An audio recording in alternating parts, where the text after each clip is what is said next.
Good morning, ladies and gentlemen, and welcome to Reimagine NUS, organized by NUS Alumni Relations. Before we begin this program, please take note of the following. This session is being recorded, and the recording will be made available on NUS Alumni Relations website from September onwards. NUS Alumni Relations may use some or all of these images and videos in their publications, digital platforms, and marketing channels.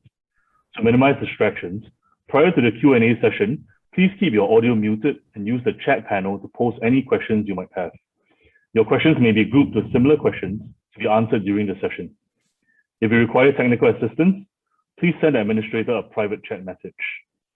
This morning, we are pleased to have with us NUS President, Professor Chye, to share the latest on NUS new initiatives and strategies to stay ahead as a forward-looking university. On the 14th of July, at the last session of a conversation with NUS President, Prof. Tan, together with student leaders, NUSSU and GSS presidents, spoke to alumni about the university's agile education model and the importance of building a broad-based foundation for students. Prof. Tan also explained the importance of facilitating multiple pathways through interdisciplinary programs and the university's commitment to lifelong learning in order to help the university community better meet the future of work head-on.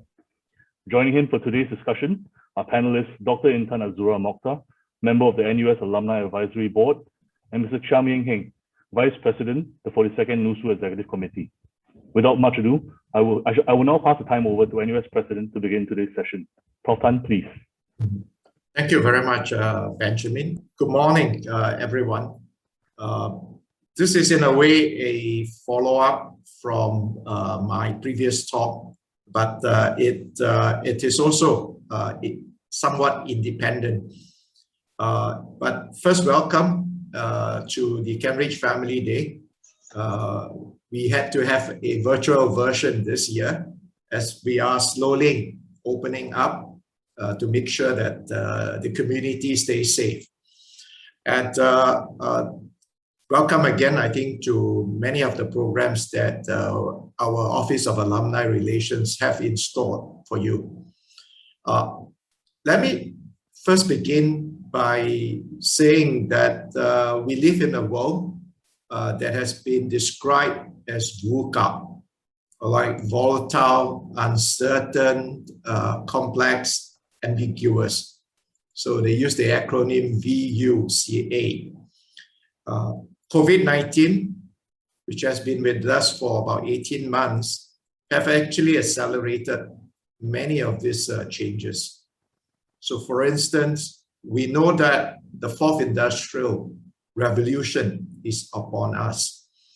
And there's much talk about how to respond to the fourth industrial revolution and also to the disruptions that come about from the fourth industrial revolution.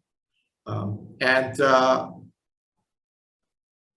COVID-19, many of these disruptions would be accelerated.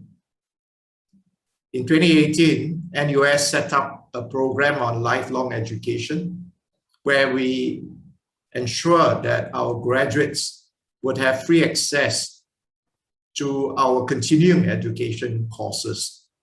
And we are actually building even more varieties into our continuing education courses and welcoming our alumni to join us in some of these courses. Digitization, for instance, is also another area where we need to make a big push. And you've seen that become a necessity because of COVID-19. But businesses will need also to transform themselves by adopting more digital tools. And finally, we are now so used to wicked problems, which are problems that are extremely complex and which, if there were any solution, it will be a very complicated one. And I'll talk a little bit more about problem solving, which is an important skill set. So, first of all, when I talk about wicked problem, let's look in the context of what is a complex problem? These are some of the features of a complex problem.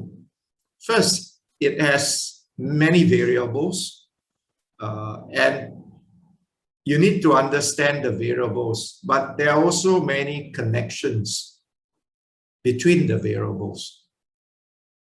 Now, the second important feature also is that the system is very dynamic and fluid because of the many variables and because of the interconnections between the variables. And you have this uncertainty that you do not have the required information at any point in time. And you may have actually multiple simultaneous goals.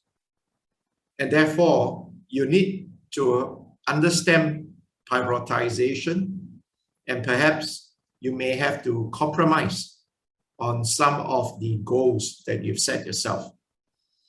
And you don't have to go far to look for complex problems. Managing COVID-19 is itself a complex problem.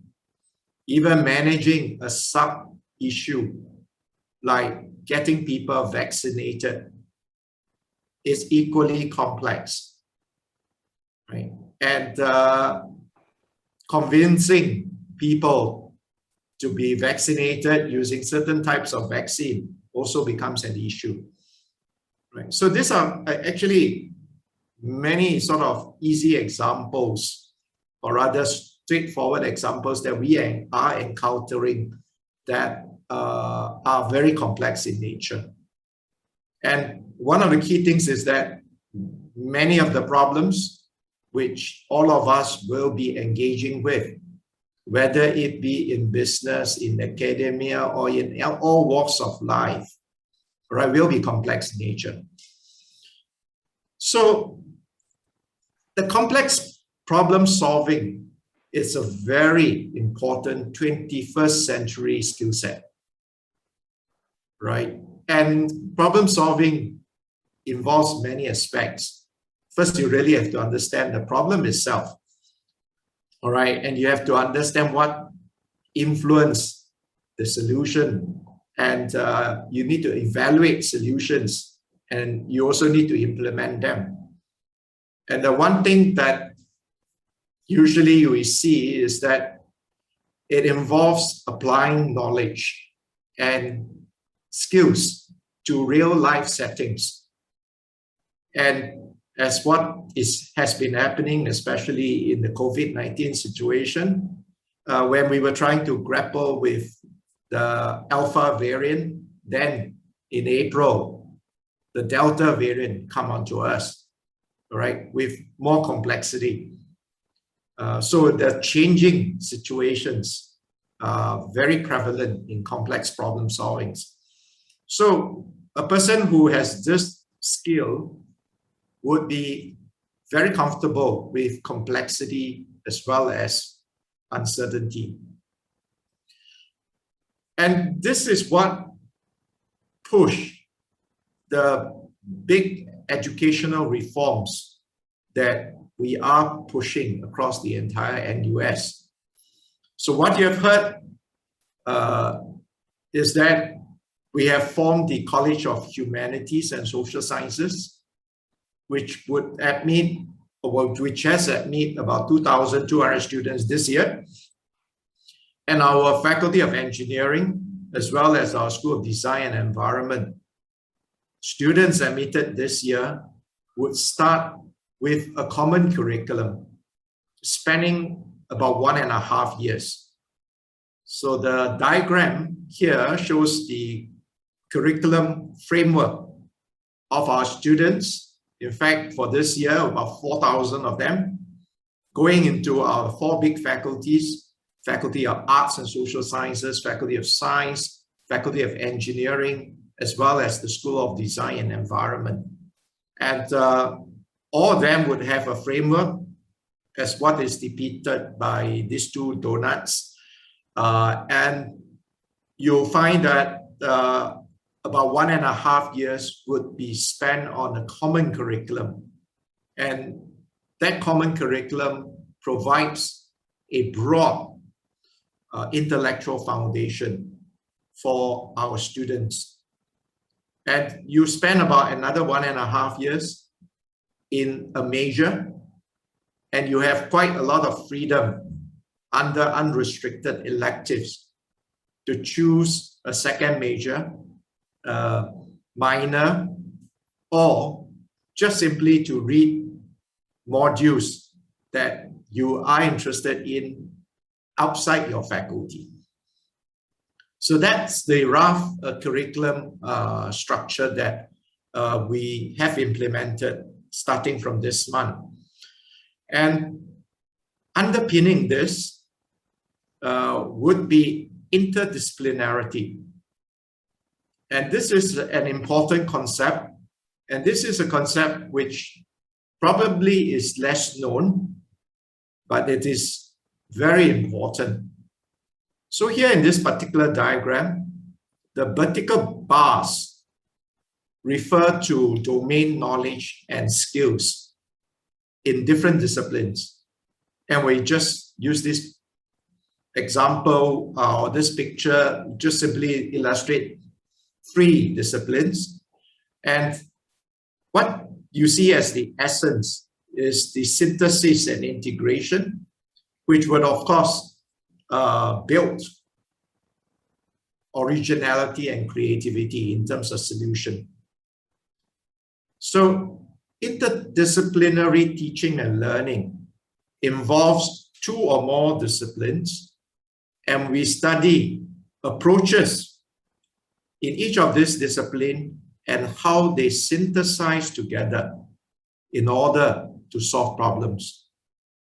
And the broad foundation would allow students to build from this foundation pillars of depth and knowledge, but it is also important for them to see connections between these pillars.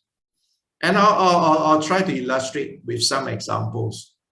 So for instance, the Faculty of Engineering and the School of Design and Environment has spent almost 1 year discussing on what are the key ingredients in the common curriculum. We were fortunate to have Dr. Heeng, who is our NUS board member and also the former chief executive of the Housing Development Board, or HDB.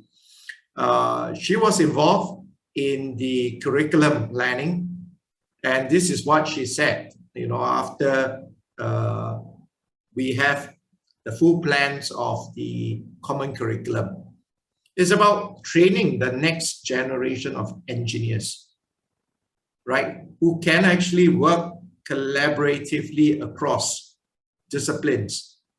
So the new interdisciplinary approach, which we have undertaken, will make a significant contribution towards this new generation of engineers and designers that we are training. And you don't have to go very far when you look at why engineering and design need to collaborate so tightly. Now, this is a beautiful picture of one of our proud icons in Singapore, our jewel, right? And here you see smack in the middle, there's a waterfall. Probably all of us have seen it. You would also have noticed the flora around it, right? Maintaining that biodiversity within, you know, that building, it's not an easy feat. In fact, it requires a very intricate understanding of design together with engineering. Another example, which is in NUS, and as we open up, I would certainly invite our alumni to visit our net zero energy building. In fact, net zero energy is not correct, because in the last 2 years, it has become a net positive energy building.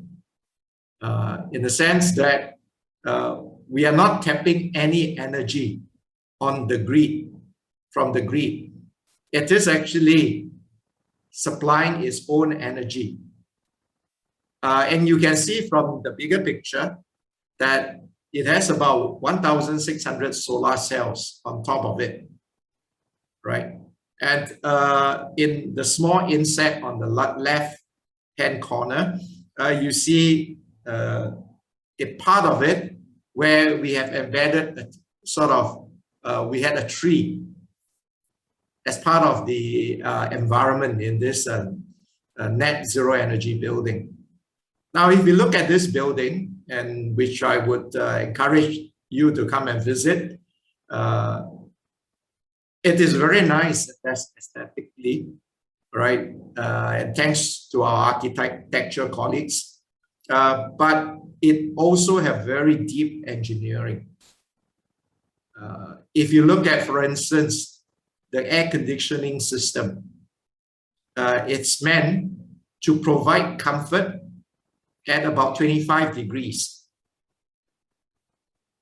But if you look at it, the energy that is to be used, that is being used, is about 40% less than a traditional air conditioning system, right? And that they did so through design of the building, as well as through very intelligent use of mechanical circulation devices like fans, ducts, in order to maintain that temperature, but at an optimal energy level.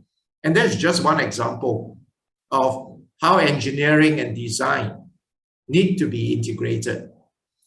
Now, we are talking about a new building, but imagine that if we are going to make all existing buildings more green and sustainable, you can imagine how much engineering and design would be needed.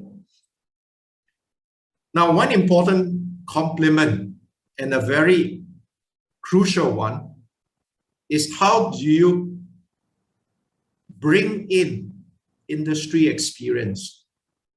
Now, for the School of Design and Environment and the Faculty of Engineering, industry attachment is compulsory as part of their learning. So they need to do internships.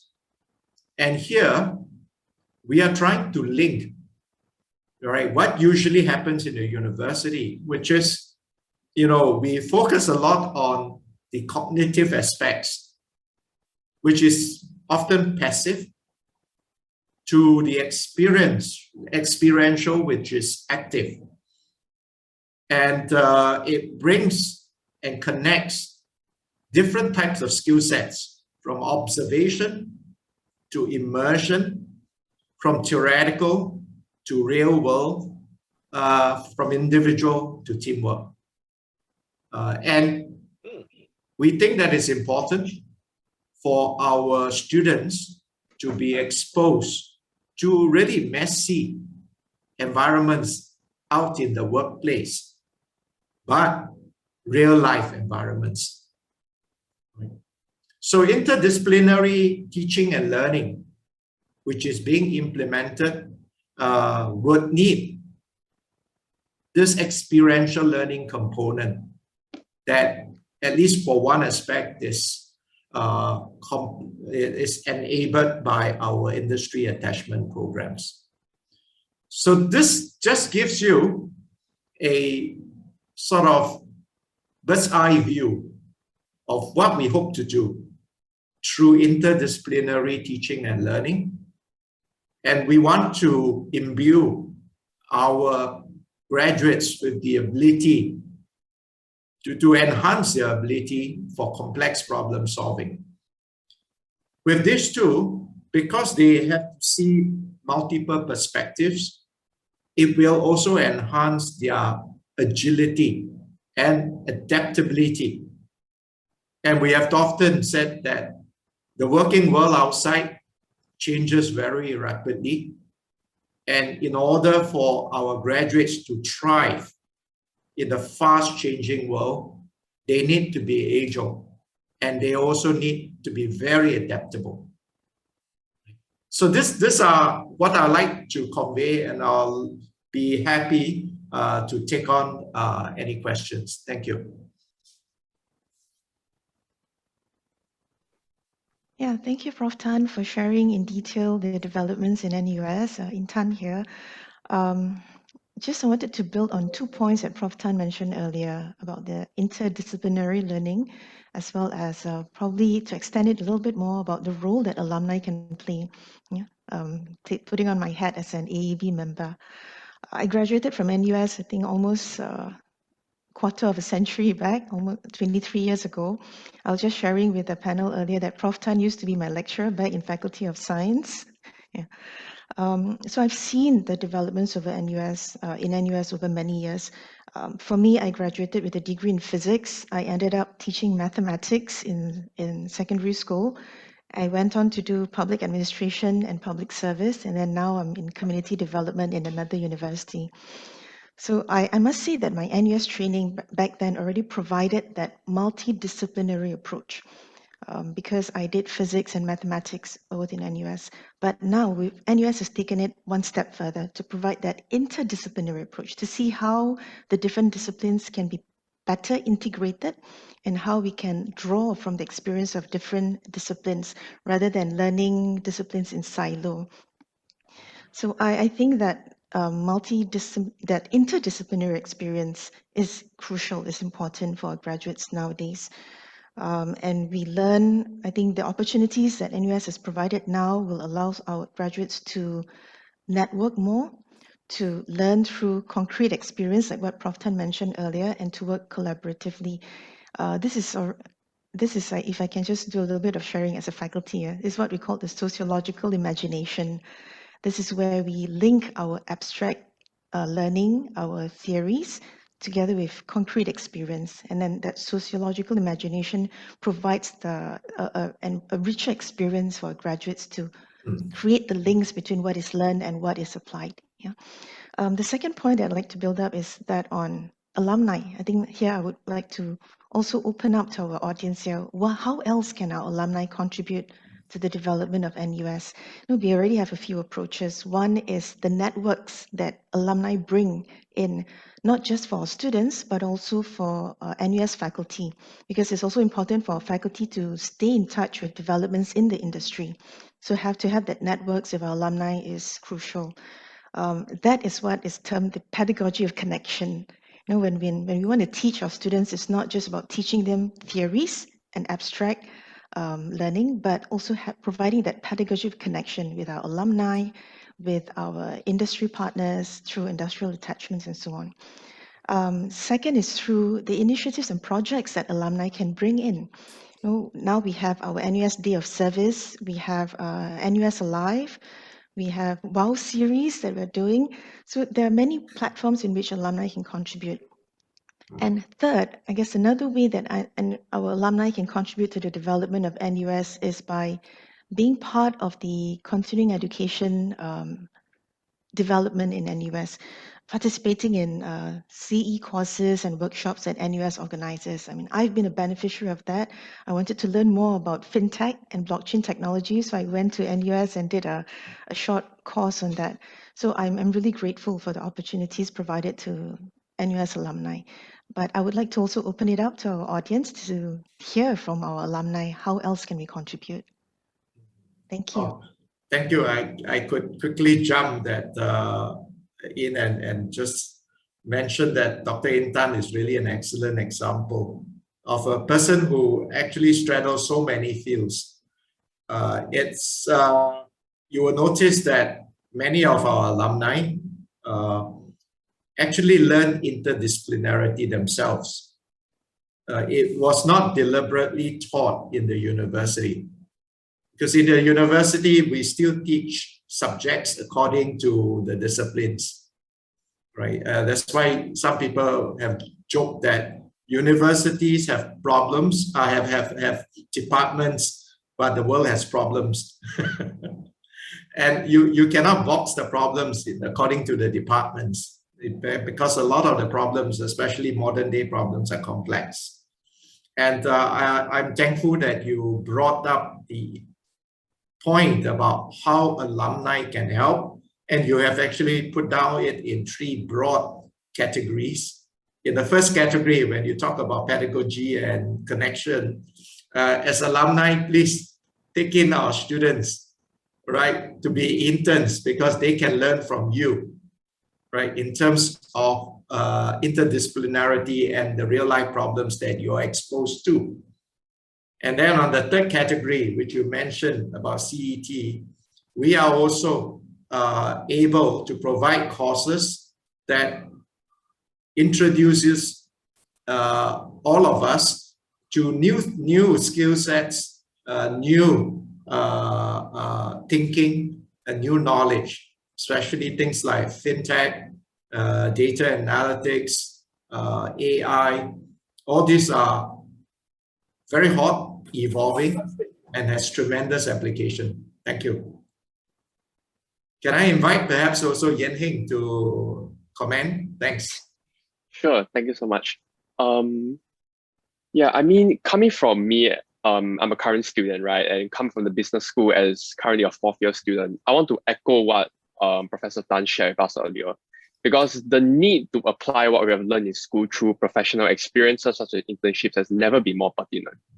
And really, we used to have such a very traditional way of thinking that, education is just for us to learn in a very linear fashion. We don't really see the need for us, right? Last time, where we really just learn schools back in JCs, back in polys, in secondary school, we are just learning basically for the sake of learning. But right now, we are just thrown right into the forefront of the working world already. And as a final year student, this has never been more relevant to me, right?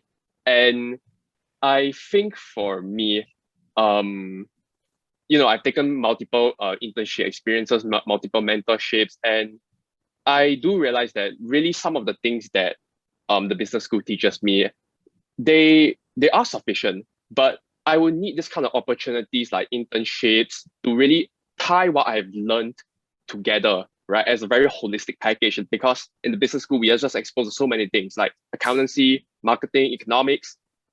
We need a platform, an arena for us to just tie everything together. So, Prof. Tan, what you mentioned about the need for professional experiences, I think I can speak on behalf of all students, is that we really want to have more internship opportunities and basically any type of exposure to the professional working world. Thank you very much, Heeng, for making this very important point. We actually also will require, hopefully for all students, internships. And you'll find that on top of exposing our students to real life issues and challenges in the working world, there is benefit as it brings also this back to the university. And let me try to explain that. If you go into an internship and you're exposed to a challenging problem, you may actually bring this problem back to your professor, who may actually highlight some of the approaches to solve these problems. But in a way, the professor also learned that, wow, this is the problem that the industry is interested in. And the professor can actually also build this into his or her teaching, right? So I think it's tremendous, it's a very good platform to make sure that the learning is actually both ways and the benefit is win-win for both. Thanks. Thank you, Prof. Tan. The panelists will now take questions from the audience. If you wish to ask a question, please click on the raise hand button and wait to be called on. When it's your turn to speak, please unmute your device by clicking on the mute/unmute button, which can be found at the bottom left-hand corner of the screen, and introduce yourself. I think, Prof. Tan, just to start, we've got a few questions in chat already. From Mr. Yokeng Jun, he's asking, he would like to know how we can integrate alumni industry experience to augment and enhance our NUS students' education. Can I just elaborate my question? Yeah. Based on my own personal experience of doing the MBA, I found it very, very useful when the particular lecturer knows how to utilize alumni experience by inviting practitioners to come and address the class, so that from the framework, academic framework that the lecturer has introduced is augmented by a practitioner who can supplement and add on and make it more realistic, more easy for the students to understand, the basic academic framework that the lecturer was putting. I found that extremely useful, and I'm sure today, since I did my MBA in the 80s, I think today it's still applicable. So we've heard a lot of presentation, but I haven't seen that part from Chye on how we can integrate by inviting alumni as resource person to augment the particular lecture. Thank you, Keng Chun. A very good point. This is actually a common practice by our business school, right? Especially in their MBA program. Perhaps a little bit limited in the undergraduate program, although they may occasionally invite speakers to talk about topics that are relevant. Likewise, I think this is also used in many faculties, right? What I think we are doing, especially to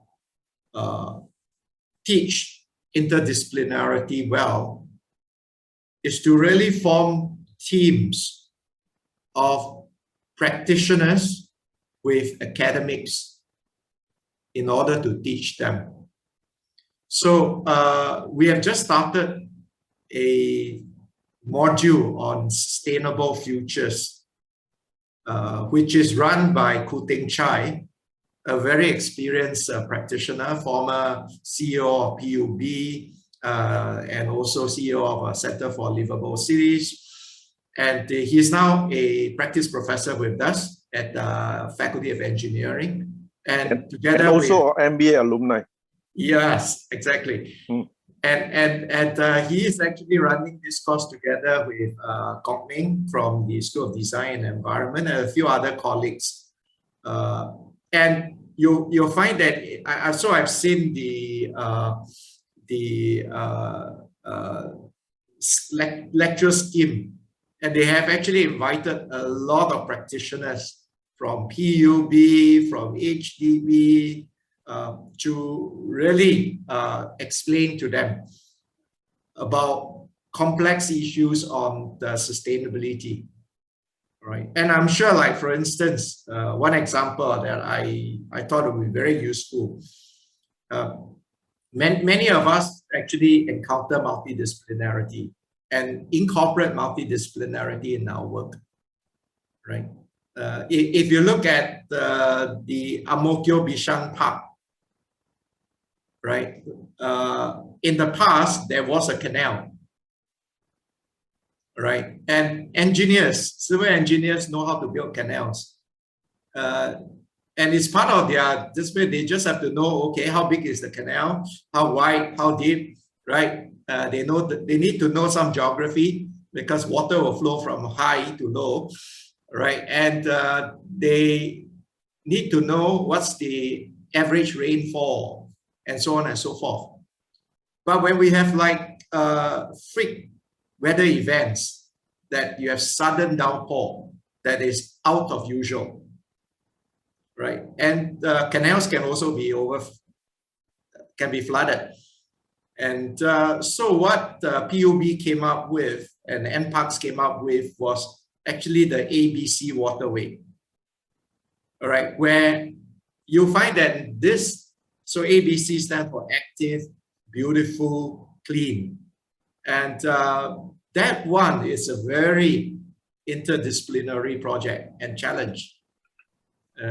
It's built, instead of the canal, you actually have a river. And the river also allows for flood control. But part of the flood control is through understanding, what happens when you have heavy rainfall, and also understanding the vegetation around the river, because they act as a buffer. So if you think about interdisciplinarity, think of a traditional canal versus the ABC river. That will be a good thing. And this sort of things are what we hope now to bring into class. So to address King Jun's point, yes, we're going to bring more and more of this into our classes, right? And across all disciplines. All right, thank you, Prof. Tan. I think Mr. Tan Hock Chye has a question. Would you like to unmute yourself to ask the question? Oh yes, hi, Prof. Tan. This is John. So thanks for this platform because I think it's very rare to speak to you directly and ask you questions and see everybody here. So I mean, it's been a tough year, 1.5 years. A little bit background about me. I'm a NUS Art and Social Science student, graduated in 2003. My wife is your junior. She's from science, a degree holder and a master student from NUS.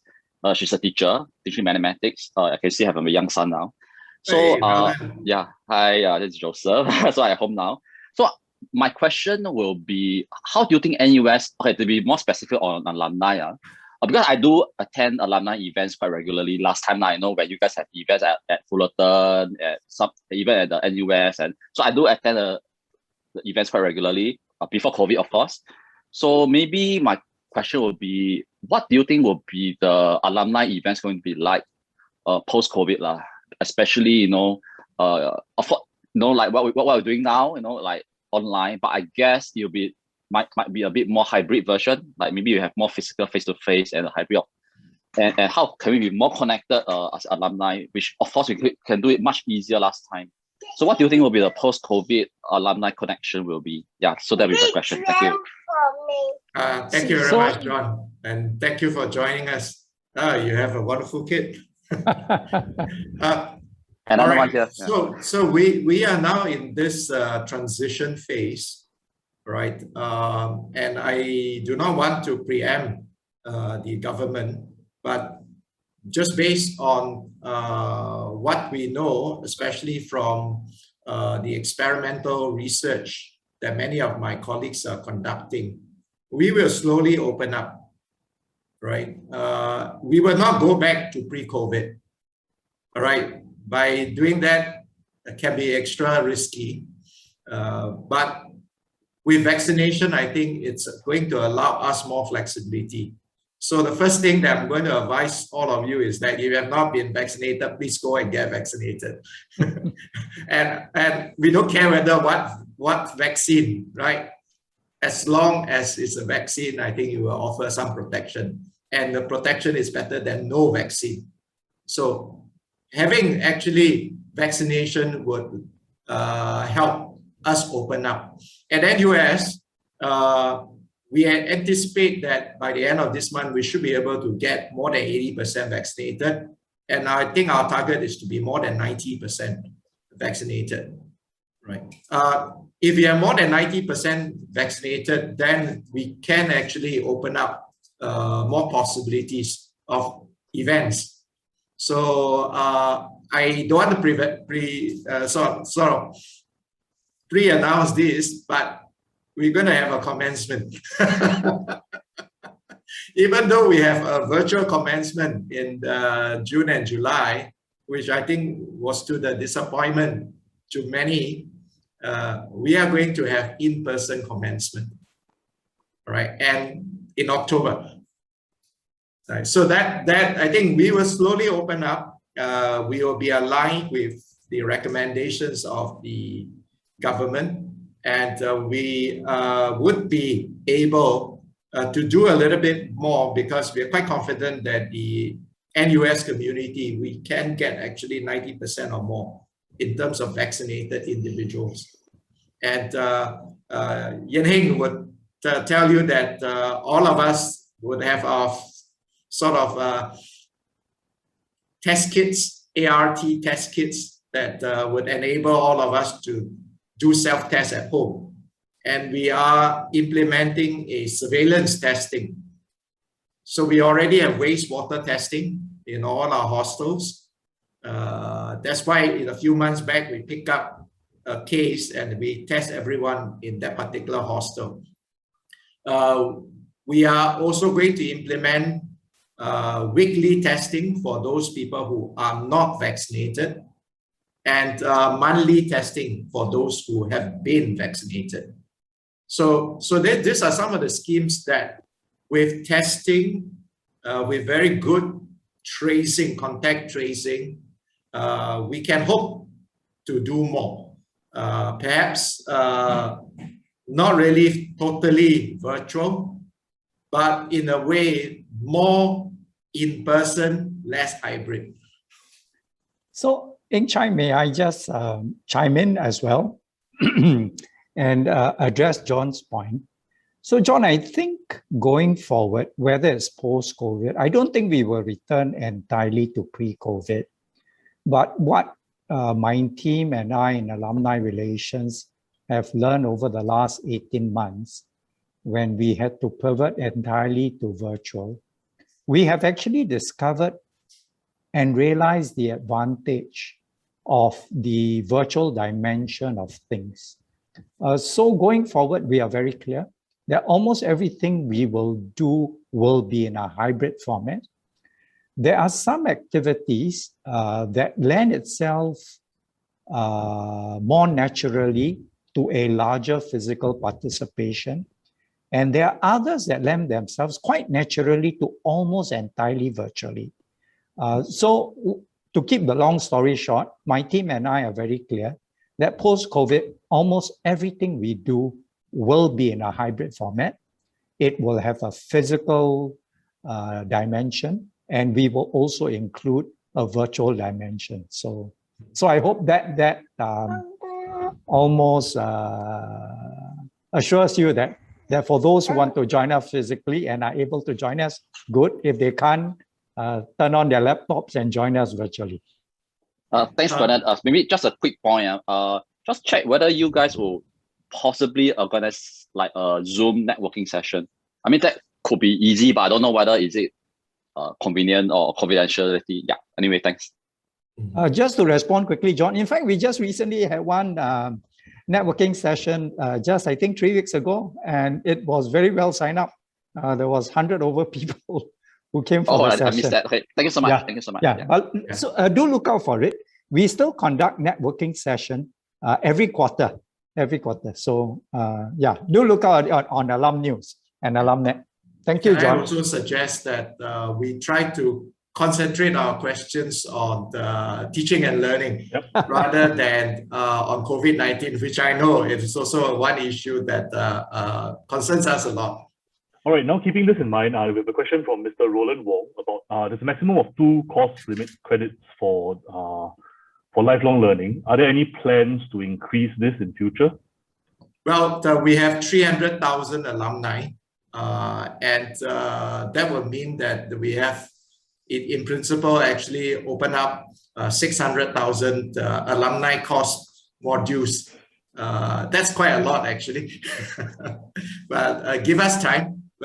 We also want alumni to see whether you can tap the skills future, all right, to access the CET courses. Okay, thank you, Prof. Tan. I think we have a larger, broader question for you and the entire panel. How important do you think it is, from Mr. Daniel Quek, how important do you think it is to educate employers or HR departments to understand how their hiring or job requirements could evolve to incorporate interdisciplinarity? And how can both the university and the alumni support this? Thank you. That's a very good question from Daniel. When we push our this College of Humanities and Sciences, as well as the joint common curriculum for engineering and School of Design and Environment, we have actually consulted a lot of alumni, right? And we have also involved a lot of them. So let's take, for instance, engineering. We have actually 50 of the biggest employers who hire our graduates from School of Design and Environment and Faculty of Engineering And actually, they stand firm that this interdisciplinary program is the way to go, right? And they look forward to having our graduates. Right? So we have very strong support from 50 of our top employers, and it will take some time for this message to filter through. And you're right to point out that when this message filters through, it has to reach the HR officers who are actually helping the companies hire. And it may take some time, but I think we will be more aggressive after we get support at the high level. We want to also address the people who are hiring. And we have a good start, but we'll work hard over the next few years to ensure that. If I can just jump in and add on to what Prof. Tan mentioned earlier, in addition to answering John's question as well as Mr. Daniel Craig's question in the chat, the role of alumni. I think what's important beyond participating in OER events is that alumni has a role to play in developing our undergraduates as well as our faculty. I mentioned that earlier. For example, alumni working with faculty, going into the classroom to be a guest speaker, to come up with mentorship programs with our undergraduates. I think that's very important because as both Prof. Tan and I mentioned earlier, that experience that alumni bring in, the network that they bring in, that provides the opportunity for both our undergraduates and faculty with the very valuable concrete experience, getting a foot into the industry. And I think this is increasingly what more and more of our faculty are doing, bringing in alumni to come in as guest speakers to share their experience. So for example, alumni who are in the HR, who are into hiring, it's also important for them to not just inform their companies, respective companies, how to tweak some of their hiring policies to include interdisciplinarity, but also for the alumni who are in those positions to come into NUS in our classrooms, share with our undergraduates, our students, what are the qualities and characteristics that our HR departments are looking for? How can we better prepare our undergraduates for the industry? Yeah, I think so. That's a role that increasingly more and more alumni can play. Yeah. Thank you, Dr. Intan. I think we have got another live question from Mr. Uy. Would you like to unmute yourself and ask your question? Hi, good afternoon, Prof. Tan and the rest. My name is Casey, and I'm the graduate from Electrical and Computer Engineering 2002. And I would like to echo what Prof. Tan and also Intan were mentioning just now about the industrial experience, because back to my years, I think we only have industrial attachments, but today we see more and more activity initiative being introduced by the uni. One such example is the mentorships. In fact, recently, since last year, I took on the role as a mentor for faculty of engineering. And what I realized over here is not just being alumni, we want to have a network among alumni, but we also want to give back. So how do we give back is by having this kind of informal, but yet it really relates a lot of industrial experience in a very informal way. When I talk to my students, I realize that there are many things that I do not know. Things that is like 20 years ago, I thought it's like this, and then he told me that, oh, right now he can take on certain courses that in my years I don't even have it. So I find that this kind of initiative is not just benefit alumni by giving back, but also learning what the ongoing activity that uni is introducing so that we stay relevant. So I know that this mentorship may not be rolled out across the rest of the faculty, but myself, I'm a real testimonial that it benefited the students and also myself. So mentor and mentee, we both benefited. So, and also to Prof. Bernard, because in the past I talked to Prof. Victor, and I also joined alumni activity like Thursday and whatsoever, and I noticed that the crowd dynamic is also very different. So of course, because of COVID, then we are chances are we are moving into the hybrid models. But I certainly applaud that initiative because life is time is changing. Even MBA is going online nowadays. So in the past, we thought about this not possible because you need face-to-face and that. But you know, some of the overseas universities, they're offering some of the online and they are trying out as well. So and yeah, that's my feedback, that I think we are moving in the right direction to keep abreast with all the changes. Thank you very much. That's my feedback. Thank you very much, Casey. I think it's one nice point is that, of course, thanks for your thanks for volunteering to be a mentor. I thought one important point that you made was that mentors also can learn from the mentees. And I think that's the sort of spirit that we want. We should think of ourselves as a huge learning community, all right, of 300,000 alumni plus 50,000 on campus. So we have a 350,000 strong learning community where we learn from each other. Thank you. All right, somewhat related to this, we are having a very lively conversation in chat about the role that mentorship and coaching has to play within this interdisciplinary approach. And are there any opportunities for overseas alumni to participate and assist in such programs? Certainly. I mean, we have not yet tapped on our overseas alumni, but because this is the first time that we are being deliberate in teaching interdisciplinarity at a large scale. I mean, we think about it, we are talking about giving this to 4,000 over students starting this August. And we are involving a lot of this local practitioners, but we foresee that every one of you alumni can be tapped in one way or another, and we will want to explore how we can do that in a very efficient way. So do stay tuned. All right, we look forward to having your help, and we will get in touch with you. Thanks. Yeah, perhaps I can share some viewpoints as a student, right? I think I can speak on behalf of all students that we are very much receptive to mentorship programs. And I believe all the mentorship programs that NUS is already offering, they are typically rather oversubscribed across various faculties that actually offer this kind of programs. And, you know, since we're all moving into the new normal, right, where we're just so used to having virtual programs, like my previous internship, right, it was totally done virtually, and it was definitely familiar, right? Because even for me, almost half of my university studies are just done virtually, and even for mentorship programs, I believe it will not, shifting it to a virtual mentorship, it will not really affect much of the essence of what we students we can take away from it as well. And I believe since this is a as what Casey has alluded to earlier, it is a mutual learning experience. Even for the mentor, the learning that the mentor receives from the mentee, right, there will not be any anything that's diminished at all. Thank you, Heeng.